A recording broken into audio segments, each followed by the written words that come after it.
Hello, welcome to Next Witness Week. I'm your host, Jonathan. I hope that you are having a great day. Today I'm going to talk about the incredible shrinking kingdom halls. So let's run the introduction and we'll get into it.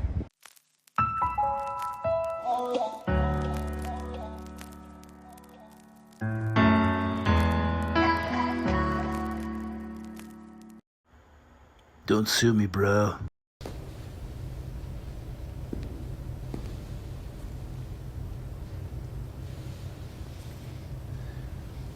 What is this? Kingdom Hall 4. Ants! What? So just the other day, you may have noticed if you're a follower of XJW Friends channel, Vern and Shawna did a Canada-wide protest, a trip, what have you, to where they visited different conventions and even the Bethel in my area. And I was hoping to meet them there for that, but unfortunately, life is as it is. But I was able to actually meet up with them afterwards. So we had a nice visit. It was nice to meet them. They're great people, and if you get a chance to, please follow their channel if you don't. They went to the Bethel, they did a tour, and in that they were given some handouts. It was something meant for kids. It's a floor plan of a model kingdom hall, and I'm going to picture it right here. I actually left it at home for this, but I asked my lovely partner, my wife, if she would take a picture of it and send it to me so that I could show you folks. So here you go. So this is 65 seats for a kingdom hall. Now, in my time as a Jehovah's Witness, congregations generally were about as low as, say, 80 publishers to maybe 120 publishers. That seemed to be the going average. Of course, there could be more, there could be less. Generally, about 100 or so. That's the case in most of the congregations that I grew up in, different ones. And I have been to several different congregations. And, well, in recent years, the attendance has gotten so bad that they look really empty. When you see pictures of congregations or meetings, they look like, tumbleweeds you'd go through. There's a few people here and there. It's pretty empty. So it's clear that they don't have as many people as they used to, which makes me think about the announcement that Stephen Lett made in a JW Broadcasting episode years ago. I believe it was 2015, could have been 2016, in which he said that we would need more kingdom halls. A recent analysis of the need for kingdom halls here in the United States showed that some 1,600 new kingdom halls or major renovations are needed, not sometime in the future, but right now.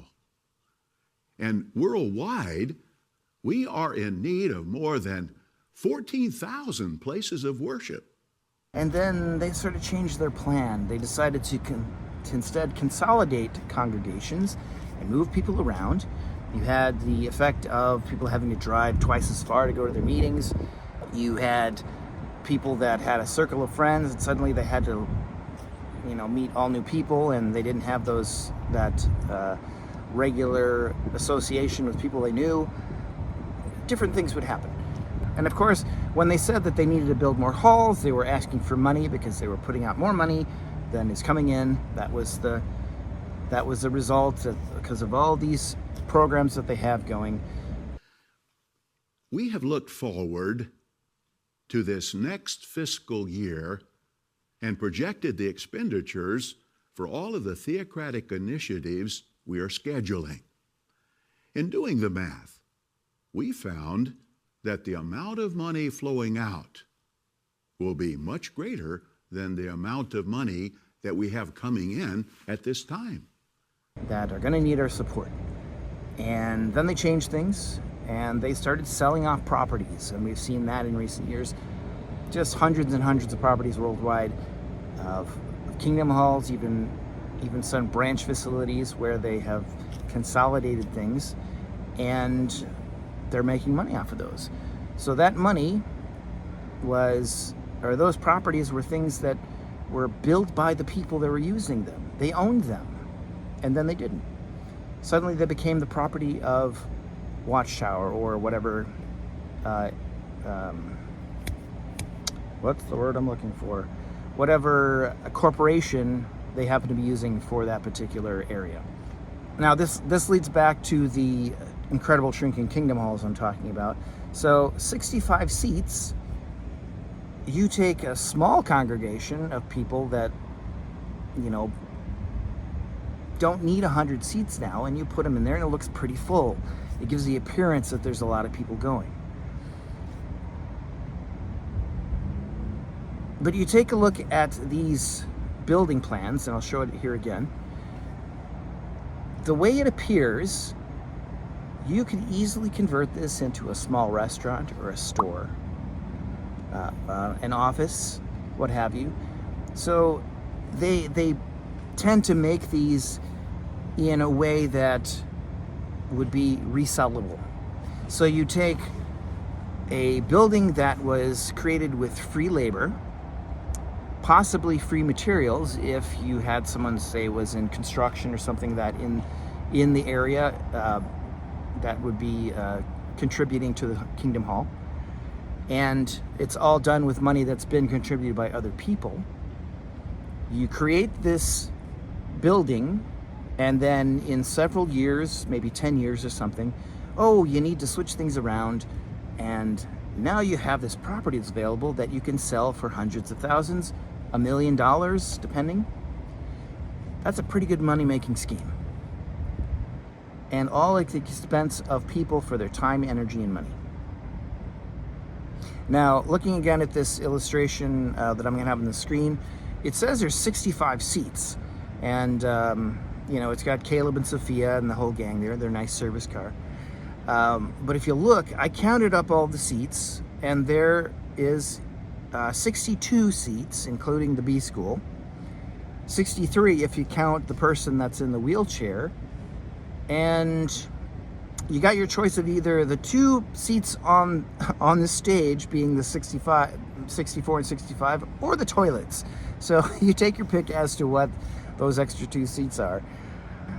It's pretty shameful the way that they take advantage of people, of their resources, their time and energy, and their whole life when they devote something to a money-making scheme. It started out as a publishing company.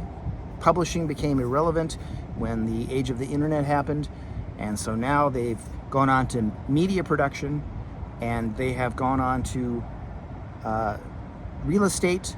And just recently, it was reported just this week that they have 3 new companies in Ireland, corporations that have to do with financial services. So they're going to try and get liquid capital, liquid cash, and they're going to try and turn that into more cash so that they make themselves richer. They're also going to try and do away with the middleman when it comes to fees and services. So when they take your credit card, they're getting that 2 or 3% instead of giving it to MasterCard or whoever else they might be using. So they are very much about power and money. So if you happen to be a Jehovah's Witness who's watching this video, maybe it's something to think about. If they're increasing and growing as the time is growing short, why do they need tiny kingdom halls? Something to think about. Anyway, thanks for watching, and I will catch you next time. Please like, share, and subscribe. And as I said, please subscribe to Vern and Shawna's channel. I'm sure they'd appreciate it. I'll put a link below, and I will catch you next time. Bye for now.